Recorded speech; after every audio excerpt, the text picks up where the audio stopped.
হঠাৎ একটা জোকস মনে পড়ে গেল, ভাবলাম আপনাদের সাথে শেয়ার করি। কাবুল আর আবুল এই দুইজন হচ্ছে যে খুব অন্তরঙ্গ বন্ধু। এখন কাবুল একদিন আবুলরে বলতেছে, তারা একটু বলেনি আপনারা প্লিজ যদি আমার এই জোকসটা ভালো লেগে থাকে প্লিজ একটু সাবস্ক্রাইব করবেন আমার চ্যানেলটা। আমি চাই আপনাদের উৎসাহ পেয়ে হচ্ছে যে এই চ্যানেলটা আরও বেশি বড় করতে, আপনাদেরকে মনোরঞ্জন দিতে, বিনোদন দিতে। অনেকে অনেক ডিপ্রেশনে থাকেন, বিভিন্ন ধরনের ডিপ্রেশন যাতে কেটে ওঠে আমার জোকসগুলো শুনে যদি আপনাদের ভালো লাগে, আপনাদের যদি মনোরঞ্জন করতে পারি, একটু হাসি আসে আপনাদের ভিতরে, ঠিক আছে, সেটা হচ্ছে যে একটু মূল্যায়ন করবেন প্লিজ, সাবস্ক্রাইব করবেন প্লিজ। তার কাবুল একদিন আবুলকে বলতেছে যে আমগো লেখায় যে ওই নেতা আছে না, নেতা হচ্ছে জিয়া সুন্দর একটা বউ আছে, বউর সাথে আমার লাইন চলতে আছে। এখন নেতা হচ্ছে জিয়া 9টা বাজলে হচ্ছে যা বাসায় চলে যায়, তা আমি আর হচ্ছে যে লাইন বেড়ার সময় পাই না।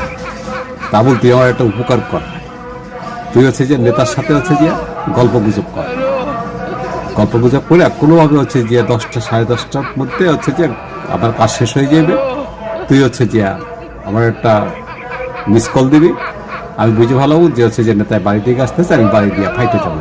এই তখন হচ্ছে যে আবুল তো সহজ মনে হচ্ছে যে নেতার সাথে হচ্ছে যে রাত বইরা 9টার পর হইতে যে সে কথাবার্তা শুরু করছে, গল্প শুরু করছে, পেশার শুরু করছে। তো এইভাবে হচ্ছে যে গেছে 1 মাসের মতো হয়ে গেছে। তো একদিন হঠাৎ করে আর নেতা একদম আবুলটা বলতেছে, এই আবুল্লা তুই যে ভাও পেশার লইয়া আমাদের যে সে যে রাত্রি 10:30টা পর্যন্ত আটকে রাহস, উদ্দেশ্যটা কি? কবে তুই একটা সত্যি কথা বলবি, সত্যি কথা কবি, না এলে তোর সমস্যা আছে। আবুল একটু ভয়ও পাইছে, ভয় পাইয়া হচ্ছে যে এখন নেতার বলতেছে, নেতা আপনি হচ্ছে যে কাবুলরে বললেন না, এই কাবুল যদি হচ্ছে যে শুনে যে আমি বলছি আপনার, তাহলে হচ্ছে যে কাবুল আমার হচ্ছে যে মারবে কিংবা আমার সাথে বন্ধুত্ব রাখবে না।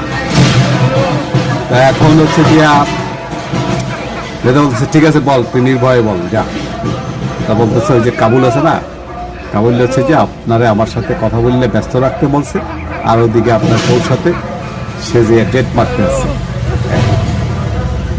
এখন নেতা হঠাৎ করে তাদের চমকে উঠছে। এখন আবুল কে আবুল্লা তুই বিয়ে করছিস কে? হা, কতদিন হয়েছে? এই তো 6 মাস চলে। কয় ওরে হারামজাদা তুই জলদি বাসায় যা, দৌড়ে বাসায় যা, আমি আমার বউ মারা গেছে আর 8 বছর আগে। এখন ব্যাপারটা বুঝেন নাই?